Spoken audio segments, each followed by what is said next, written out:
Welcome back to Helmets and Heels. Me, O'Brien, Taylor Dahl, RJ Saunders. I'm Lauren Brooks with you as we welcome in Florida women's basketball head coach Kelly Rae Finley. The Clay County Gator Club is hosting her tomorrow night. Thank you so much for joining us, Kelly Rae. Thank you guys for having me. I love your country music in the background too, I must say. Absolutely. We all love country music around here. I especially love Zach Brown Band. So I'm glad you enjoyed it as well. All right, let's jump right in. The SEC has won the last 3 national championships in women's basketball, and I feel like there is more attention on that sport right now than there probably ever has been. What is it like to then coach these young ladies who now are aspiring to be some of the best professional athletes we've seen? Oh, amazing. Great question. And I think it's just an amazing opportunity and what an exciting time for women's sports in general, but most notably, women's basketball. It's the largest growing sport right now nationally in terms of viewership. The WNBA numbers are just absolutely booming. And then obviously our conference being as prominent as it is, like you said, the Gators are most definitely on the rise, and we're really excited about our returners and our incoming freshmen in the upcoming season. Kelly Rae, let's talk about one of the ladies who was drafted this year. Leilani Correa was drafted with the 27th pick in this draft, actually joining Caitlin Clark, who I think we talk a whole lot about right now, to Indiana. How cool was it to just watch that, her not only be one of the top Gator players, but top in the SEC, and now go on to look at her dream? Yeah, most definitely. I think that, to watch Leilani flourish in her time here at the University of Florida was something really special. She graduated this season leading the SEC in scoring. Not far behind her was our returner, Aaliyah Matharu. And, Leilani's a tremendous player. She's going to have a long professional career, no doubt, overseas and then again in the WNBA. But, to have 2 players drafted in our first 3 years, I think we're one of 2 programs in our conference that's been able to do that.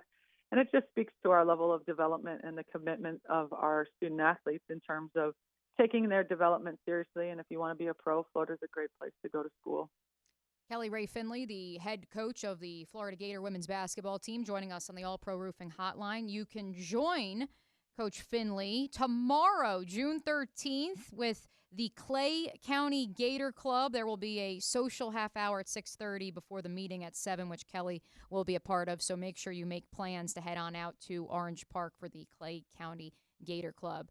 Kelly, you kind of led into my next question. You're entering year 4 as the head coach of the Gators after, of course, a long time as the assistant coach. What have you learned from entering year 1 as a head coach to where you are now? What has been the biggest lesson you've learned? Oh, man, take it all in stride. How you treat people is everything. Be a competitor and put your best foot forward every night. And I think that, it's an interesting situation because my first year was the interim year, so this will be my 3rd year full-time with our staff and being able to have some consistency now with all players that we've recruited this upcoming season, I think is really exciting for us. I think we've laid a great foundation for the upcoming year and just building and growing our program moving forward. And also, to have 3 McDonald's All-Americans for the first time in school history. And Liv McGill is about to compete for Team USA as their point guard this upcoming week in Columbia. That's the first time in school history we've had somebody wear a USA basketball jersey entering their freshman year. So just lots of exciting things happening. But again, like I said, how you treat people is everything. And we have a booming, growing community around our women's basketball team, and we're excited to see everybody this fall. And you have such an elite community of coaches and athletes surrounding the Florida Athletic Department. Obviously, the men's track and field team just won the national championship. Parker Valby's doing amazing things as far as long distance running and cross country as well. The baseball team is in Omaha. There's so much good stuff. I saw you on the field at the spring game there in the swamp. What is that like to bring student athletes into such a cool environment, Kelly Rae? You are most like the people that you spend your time with, right? So for here at the University of Florida, you're around champions and Olympians and professionals and everything that they do. I think that that's what makes such a unique environment of high performance here at the University of Florida that may be different than, other SEC schools or other schools nationally.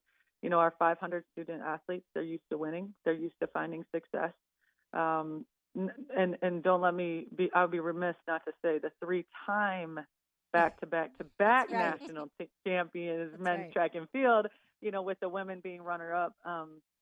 It's just an expectation, and a standard and a level and something that we're trying to do and pursue for the first time here in women's basketball at the University of Florida.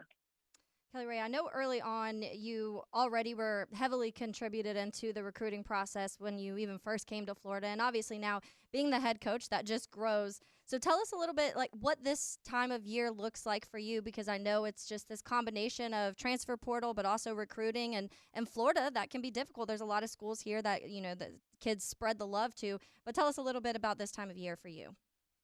Yeah, it's our student athletes are back on campus now, so we're excited to have them. Almost our entire team is back, so we started summer workouts, which is great. And then there's always the recruiting that that might be the most prominent part of what we do on top of challenging and focusing on our current team. But that's most of our days. We'll do some team building and those kinds of things throughout the summer, but just bopping around quite a bit. Basketball in general, both men's and women's. A lot of weekends for recruiting, so we got evaluation periods coming up. But you can never start recruiting too young, that's for sure. Again, Kelly Rae Finley, the head women's basketball coach at the University of Florida, will be at the Clay County Gator Club meeting tomorrow.